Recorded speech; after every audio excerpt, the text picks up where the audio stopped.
Development, शहर के अंदर डेवलपमेंट, बड़े बड़े वादे, बड़े बड़े कस्में, बड़े बड़े प्रपोजल, सब कुछ डेवलपमेंट के नाम पर जीरो। कब बनेगा उल्लासनगर शहर सिंगापुर? याद आ रहा सिंगापुर? सिंगापुर जो एक व्यक्ति का सपना है।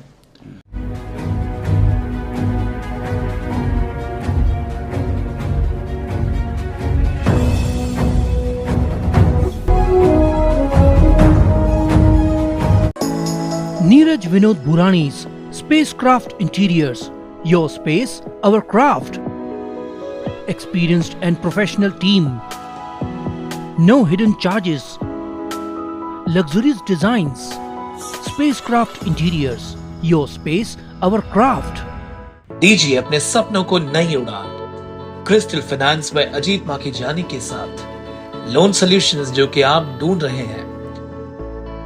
Business loan, mortgage loan, overdraft and cash credit facility, project loans, housing loans, instant approval, minimum interest rate और हैसल फ्री प्रोसेस के साथ आज ही इंक्वायरी के लिए हमें कॉल कीजिए 9011280000। क्रिस्टल फाइनेंस में अजीत माखीजानी। कुछ ज्वलंत मुद्दों के साथ में उल्लासनगर के अंदर जो ज्वलंत मुद्दे आजकल जो है उसके वो विषय में और जो आने वाले भविष्य में ज्वलंत मुद्दे हो सकते हैं उस विषय को लेके आज आए दिनेश राय जी के पास में। राष्ट्रवादी कांग्रेस पार्टी के काफ़ी एक्टिव मेंबर है, काफ़ी अच्छे कार्यकर्ता है पार्टी के, काफ़ी अच्छा काम करते हैं ना दिनेश जी? जी हाँ। तो दिनेश जी, जो बच्चों का जो भविष्य है उल्लासनगर शहर के अंदर मानो थोड़ा अंधेरे में दिख रहा है कि स्कूल्स की फीस जो इतनी बढ़ चुकी है, एक आम इंसान के लिए अपने बच्चों को पढ़ाने के लिए काफ़ी दिक्कतों का सामना करना पड़ रहा है। क्या कहेंगे इस विषय के ऊपर? नमस्कार कर रहा हूँ। सबसे पहले मैं आपको बधाई देना चाहता हूँ इस बात से। किस विषय से? कि आपने पिछले कुछ समय में 3-4 विषयों को उठाया है और उसको अंजाम तक पहुँचाया है। फॉर एग्जाम्पल हमारा काम है। फॉर एग्जाम्पल है कैपिटल वैल्यू टैक्स जी, और एक प्रॉपर्टी का मैटर था और एक गार्डन के हड़ पे जाने का मैटर था। हाँ, तीनों विषयों को बहुत अच्छी तरह से हल किया। इस बात के लिए मैं बधाई देना चाहता हूँ। आप जिस तरह से सहयोग से, हाँ, आप जिस तरह से पत्रकारिता कर रहे हैं यह दिखाता है कि पत्रकारिता अगर इस तरह पर की जाए तो भी पत्रकारिता, ये सच्ची ही पत्रकारिता यही होती है। सही है कि सही चीज़ों पर विश्लेषण करे और उसको अंजाम तक पहुंचाए, होना भी चाहिए। और उसके बाद मैं जो कह रहा हूं, आपका जो सवाल था जो स्कूलों के विषय में जो कह रहे हैं आप, स्कूलों के विषय में ऐसी परिस्थिति इस समय वर्तमान में हो चुकी है कि कहीं कहीं, जैसे फॉर एग्जांपल में गुरु गोविंद सिंह स्कूल का जो फरवा लाइन पर है उसका नाम सुनने में आया है कि अभी किसी ट्रस्टी के नाम पे था और किसी और ने अपने नाम पे ट्रांसफर करवा लिया है। यह बच्चों के भविष्य के साथ खिलवाड़ किया जा रहा है। और यही नहीं, बच्चों के भविष्य के साथ भी ही नहीं, जो उसमें पढ़ाने वाले टीचर्स हैं और जो उसमें अन्य पियून वगैरह हैं उनके साथ भी खिलवाड़ ही होगा। क्योंकि जब दूसरे के हाथ में आएगा तो अपनी मनमानी करके किसी न किसी तह पर जाकर उस जो पुराने व्यक्ति हैं उनको निकालने की कोशिश करेगा ही। अच्छा, दूसरी बात, उसी प्रकार से मैं एससीएस स्कूल की बात कर रहा हूँ। एससीएस स्कूल में आज ये देखने को मिल रहा है कि जितने वहाँ पर जो छोटे दर्जे के काम करने वाले लोग उसमें एम्प्लॉयज हैं, जो टीचर्स हैं, स्टाफ्स हैं, प्यून हैं, उन लोगों से इतना उन्हें टॉर्चर किया जा रहा है। जो प्यून है उससे झाड़ू तक, पोछा तक मरवाया जा रहा है और सीधा यही कहा जा रहा है इसके पास कैमरा लगा के रखना, ये मैं देखना चाहती हूं कि झाड़ू मार रही कि नहीं या मार रहा है कि नहीं, ये देखना चाहता हूं मैं। तो इस प्रकार से टॉर्चर करके, एक तो पहले ही उनकी पेमेंट कोविड काल से लोगों से, ये अभिभावकों से यानी बच्चों से पूरी फीस वसूली गई, उन्हें पेमेंट आधा कर दिया गया है। पेमेंट टीचर्स को या जो दूसरे छोटे कर्मचारी हैं उनके प्यून हैं, ये सब हैं, उनके पेमेंट्स अदा कर दिए गए हैं। अब उन्हें टॉर्चर करके कैसे भी हर हाल में स्कूल छोड़ देवे, इस बात की तरफ प्रयत्नशील हुआ इस पूरा मैनेजमेंट हो रहा है। और वही उसी प्रकार से एक हमारे यहाँ अमरधाम पे स्कूल है जो आज पिछले 4 साल से बंद पड़ा है, तोड़कर उसे खंडहर बना दिया गया है। उसके विषय में कोई सोच नहीं रहा है। उसमें 4 से 5 हजार पढ़ने वाले जो गरीब तबके के क्षेत्र से आते थे, वो लोग आज वह शिक्षा पाने से वंचित हैं। तो यह जो हाल हो रहा है ना शहर का, बच्चों के भविष्य के लिए बहुत ही खतरनाक है। और साथ ही साथ ये मैनेजमेंट जो कर रहा है, उनका भी भविष्य खतरे में डालने के चक्कर में पड़ा है, कि जिससे कि वो छोड़ के चले जाएं, जो पुराने टीचर्स हैं या एम्प्लॉय हैं, जो प्यून वगैरह हैं, वो छोड़ के चले जाएं हर हाल में। उनकी देखिए दिनेश जी, ये जो आपने बताया कि जो स्कूलों के जो टीचर्स हैं और जो उनकी जो स्टाफ है उन पे जुल्म किया जा रहा है, ये कहीं ना कहीं दिख रहा है कि भाई काफ़ी हद तक स्कूल खाली हो जाए और वहाँ पर फिर वापस से कोई ना कोई भवन निर्माण किया जाए। डेवलपमेंट, शहर के अंदर डेवलपमेंट, बड़े बड़े वादे, बड़े बड़े कस्में, बड़े बड़े प्रपोजल, सब कुछ डेवलपमेंट के नाम पर जीरो। कब बनेगा उल्लासनगर शहर सिंगापुर? याद आ रहा सिंगापुर जो एक व्यक्ति का सपना है और वो बनेगा। क्यों नहीं बनेगा? कैसे? अभी हमारे माननीय मुख्यमंत्री जी ने 1261 करोड़ रुपया 6 महीने के अंदर शहर को दिया है, या घोषणा की। हाल ही में सेंचुरी ग्राउंड में मीटिंग हुई थी उनकी। इसलिए उल्लासनगर को, जैसे सभी शहरों को जो विकास निधि मिला है, वो उल्लासनगर को भी मिलेगा। मेरे ख्याल से पहले दिया है, पहले ले चुका है लोग। देखो कितना लिया है, 1261 करोड़ रुपया खाली 6 महीने के सरकार ने दिया है। उन्होंने वहां अपने मुखार बिंदु से कहा है कि 1261 करोड़ रुपया मैं 6 महीने के अंदर दिया हूं, और 1100 करोड़ रुपया महानगर पालिका की बजट है। अर्थात क्या होगा दोनों मिलाकर 2300 करोड़ रुपया। 2300 करोड़ रुपए यदि किसी शहर में, किसी मनपा के पास अगर होते हैं, तो उनका विकास करना असंभव नहीं है, संभव ही संभव है। यानी आपका कहने मतलब है, ये जो अगर राशि अगर ये जो महानगर पालिका में अगर है, तो शहर सिंगापुर बन सकता है। देखिए, यह जो राशि है उसका तुक यह है कि उन्होंने फंड इतना भेजा, लेकिन किस विषय पर भेजा यह कारपोरेशन बताएगा, या वो भी बता सकते हैं। उसकी एक सूची होनी चाहिए कि यह डेवलपमेंट के लिए इतना आया, इतना पैसा आया, यह डेवलपमेंट के लिए इतना पैसा आया, यह डेवलपमेंट के लिए इतना पैसा आया, और इस डेवलपमेंट में इतना खर्च हुआ, इस डेवलपमेंट इतना खर्च हुआ। पहले हमें इस सूची पर जाना होगा, ताकि डेवलपमेंट करने के लिए जो फंड आया है, तो वह किस विषय पर आया हुआ था और उसका वर्क कहां तक पहुंचा है, काम शुरू हुआ है या कंप्लीट हो गया है। पहले इस विषय पे हमको जाना होगा। यदि काम कंप्लीट हो गया है, तो वह भी एक प्रश्न चिन्ह लगेगा कि काम कंप्लीट हुआ तो कितना हुआ और कितना फंड उसमें खर्च हुआ, अभी बचा हुआ फंड कितना है। दिनेश जी, मेरा एक सवाल आपसे दूसरा है। मेरे काफ़ी मित्र रहते हैं मुंबई में। जब उल्लासनगर आने की बात होती है तो कहते हैं यार हम उल्लासनगर नहीं आएंगे। मतलब क्यों?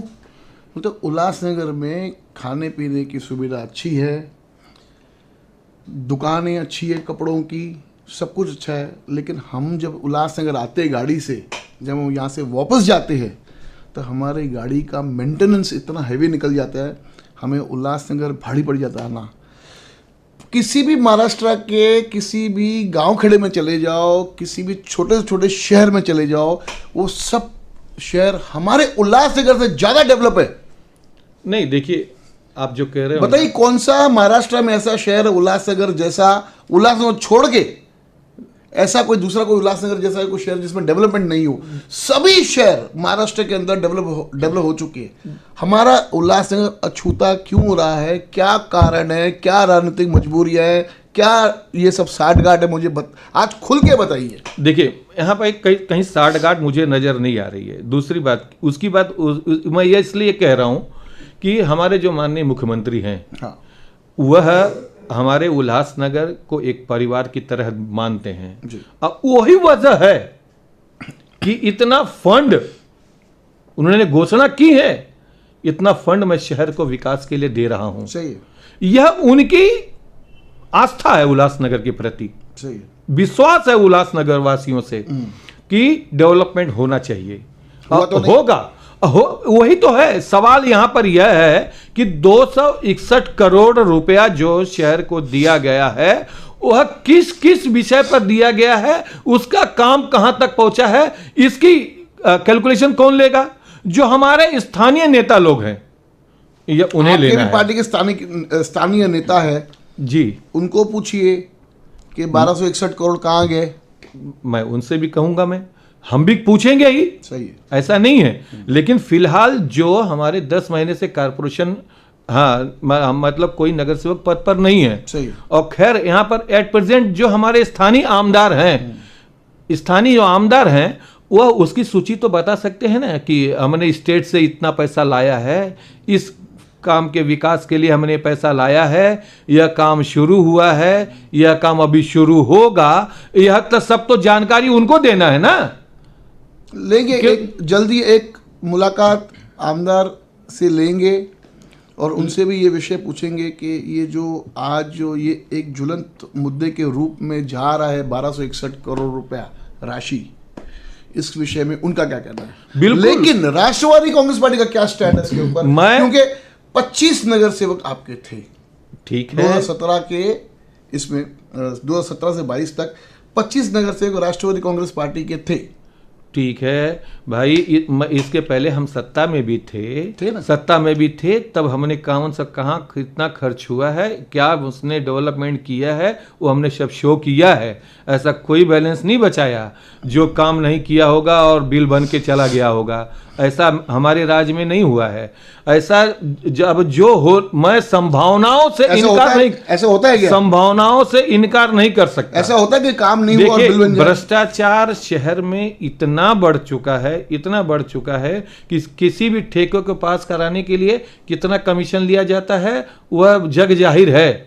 हाँ, और ठेका बड़ा से बड़ा कर दिया जाता है उसको, जबकि हकीकत यह होती है कि कभी भी कोई भी टेंडरिंग जब की जाती है तो उसको जितना बिलो करके लाना चाहिए उतनी कोशिश की जाती है। सही आपकी बात, बिलो जितना लेकिन होता फायदा यहां होता है। पर जितना बिग कर सके वहां किया जा रहा है, यह भ्रष्टाचार ही है। और मैं इसलिए भ्रष्टाचार इसको कह रहा हूं, भ्रष्टाचार इसलिए कह रहा हूं इसको मैं, क्योंकि सामने देखते आ रहा हूं जो आपने आरोप लगाया, मैं भी कहता हूं कि इन जो 1261 करोड़ रुपया शहर को मिला है, वह कौन सा पैसा कहां खर्च होगा, किस विकास के कार्य में लगेगा और उसकी सूची कहां कहां है, यह मैं भी मांग करूंगा। यह मैं रिटर्न में कारपोरेशन में माहिती के रूप में मांगूंगा कि यह पैसे कहां लग रहे हैं। मांगना चाहिए, मांगूंगा ही। जिस दिन आप मांगेंगे वो रुचि जो यादी आपके हाथ में आएगी, कृपया हमें फोन कीजिएगा, हम अपने चैनल पे दर्शकों को दिखाएंगे। जी हाँ। 50 ml की जो जरूरत है उल्लासनगर में, सही माने में जरूरत है? नहीं, यहाँ लीकेज जो है वो सब जो हमने एक देखा था एक चैनल पर, उस पर हमारे एग्जीक्यूटिव इंजीनियर थे, मुझे उनका पोस्ट याद नहीं है, महानगर पालिका के अधिकारी थे, उन्होंने स्पष्ट रूप से कहा कि जो पुरानी गंगावनी, हाँ, जो पुरानी जो लाइनें थी, जो जब भी स्टार्टिंग में जब हमारा उल्लासनगर का विस्तार हुआ, जब उस टाइम पानी की लाइनें डाली गई, जब यहाँ पे मिलिट्री कैंप्स हुआ करते थे, उस टाइम की अगर लाइनें अगर बंद कर दें, डिस्कनेक्ट कर दें, तो हमारे शहर में 50 ml की कोई ज़रूरत नहीं है। और हमारे पास में अधिक से हम लोग जितना उपयोग भी लाते हैं उससे अधिक हमारे पास में पानी की क्वांटिटी है। ये तो सत्य उन्होंने कहा था। देखिए, उन्होंने जो कहा ना कि ये जो पुरानी लाइनें हो गई हैं उसमें लीकेजेस बहुत हो गए हैं, और वो अंदर चले जाने की वजह से उसे रिपेयर भी नहीं किया जा पा रहा है। तो उसको डिस्कनेक्ट तो कर सकते हैं, डिस्कनेक्ट कर सकते हैं। क्यों नहीं करी महानगर पालिका? भाई वही तो है कि मतलब ये कहने का मतलब उन्होंने 50 ml और बढ़ाए और शहरवासियों पे बोझा बढ़ाए और टैक्स बढ़े, क्या ताकि क्या राष्ट्रवादी कांग्रेस पार्टी इस मुद्दे को लेके पत्र व्यवहार महानगर पालिका के आयुक्त से करेगी? मैं सिर्फ यही कहना चाहता हूं, हम जब सत्ता में आएंगे तो एक एक बारीकियों पर हमारी नजर होगी। अभी नहीं होगी। अभी हमारी मैं जहां पे करना है मुझे मांगूंगा ना, मैं जो 1261 करोड़ रुपए का जो सब्जेक्ट है, मैं उसकी यादी मांगूंगा, जरूर मांगूंगा, आपको दूंगा भी वो मैं यादी, जो मिलने के बाद, वहां से रिप्लाई मिलने के बाद मैं दूंगा आपको। जो 50 MLD पानी का जो मसला है, सबसे पहले तो जिस हिसाब से पहले हमको लीकेजेस जो कैसे बंद करने हैं उसके ऊपर जाना चाहिए, नहीं तो 50 MLD पानी और बढ़ा देंगे और लोगों पर बोझा बढ़ा देंगे, वो भी पानी फिर नाले में बहकर ही चला जाएगा। इसलिए सबसे पहले प्राथमिकता हमारी ये है कि जो हमारे दुश्वारियां हैं, हमारे शहर को सुविधा देने में जो बाधा आती है, जो नुकसान पहुंचा रहा है शहरवासियों के लिए और शहर को नुकसान पहुंचा रहा है, और सबसे बड़ी बात तो मैं बताता हूं, मैं आपको चलिए एक दिन दिखाऊंगा कि पानी के लीकेजेस कितने हैं शहर में। बहुत बेहिसाब लीकेजेस हैं। दिनेश जी, बहुत अच्छा लगा आज दिनेश जी की भावनाओं को जानते हुए। जल्द ही इनका कहना है दिनेश जी का कि हम जल्दी आयुक्त से आगे मिलेंगे और लीकेजेस के विषय में बात करेंगे, और 1261 करोड़ की जो यादी आपने बोली आप मांगूंगा से मांगेंगे कि 1261 करोड़ की जो राशि आई है हमारे शहर में, वो किस काम में उपयोग में आई, बिल्कुल, और क्या क्या उस राशि को लेकर डेवलपमेंट शहर में अब तक हो चुकी है। हाँ, ये आपकी मांग रहेगी। हाँ।